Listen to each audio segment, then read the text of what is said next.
applications, they do the splits, you get the remainder. The state actually does all of those calculations. The county never makes that. Exactly.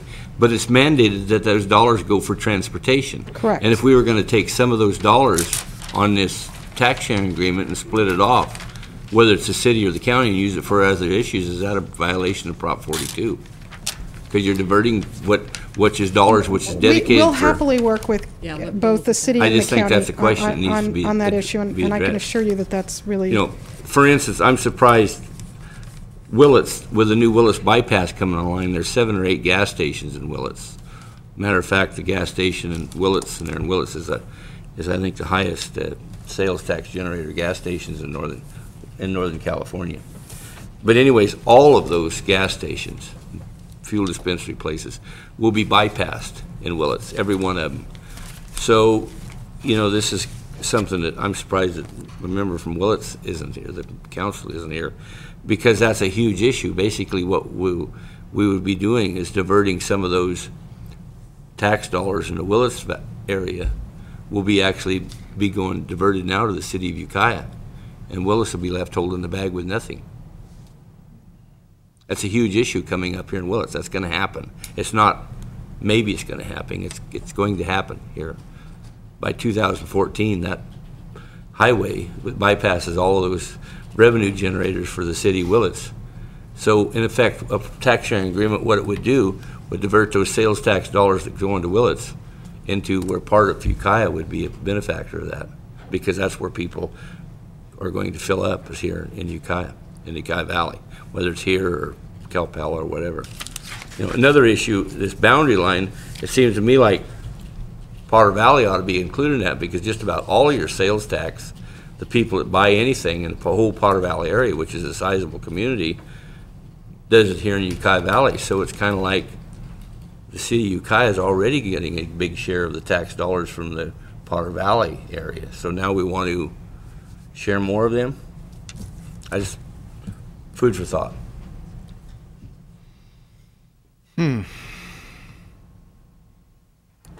Before I go to the public, any more? I was just going to say, in that example, Supervisor Pinch's 2 comments I would make, but for instance, the gas station revenue, I think that is a concern, but anybody going to the coast is still going to go through Willits, heading over to the coast, because there's no direct route to get to 20 to go over the coast. So they still will realize that portion. It's only those people that are going north that are skirting around Willits that potentially will stop for gas elsewhere.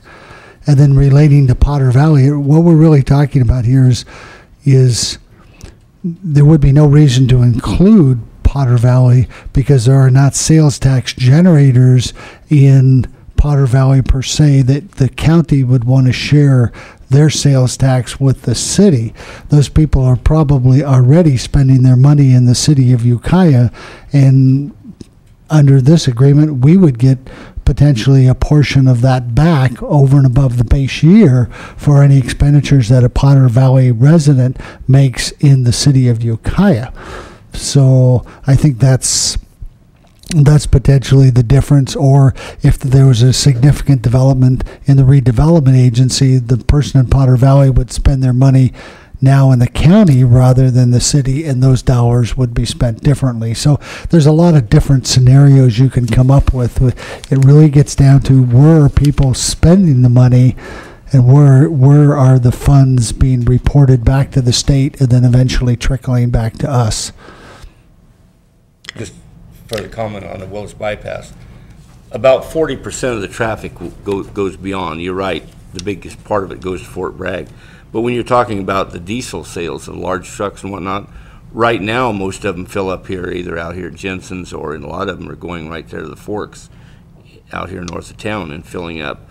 But that will, because most of your truck traffic is not north and south. It's not, because of no GP mill on the coast anymore, it's not going to Fort Bragg. So it's mostly, that will be part of the bypass traffic, and we're paying, we're going to lose that. My point is, Willits is going to lose all of it, because in the new general plan, there's no possible way that the filling gas stations in the whole Willis Valley, whether it's in the city of Willis or not, will be resited out by the freeway.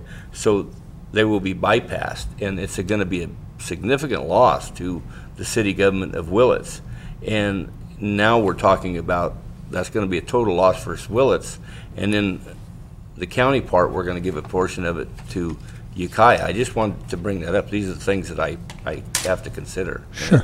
Another big point, we're going to lose a considerable amount of that because they're building a new truck stock over here on Highway 20. Over in Lake County, Yes. correct. And, every citizen of Mendocino County has the potential to save 1% of their sales tax by shopping here locally. If the businesses were available here in Mendocino County that people could shop at, every citizen in Mendocino County could save 1% sales tax that they're paying Sonoma County right now on the purchases that they're making. So there are lots of different ways to look at sales tax, and I think that's a consideration that needs to be entered into the argument about how many dollars everybody has to spend. Supervisor Colfax. To kind of focus this a bit, I think if we turn to the letter here, we're talking about the letter says, I'm confident that some preliminary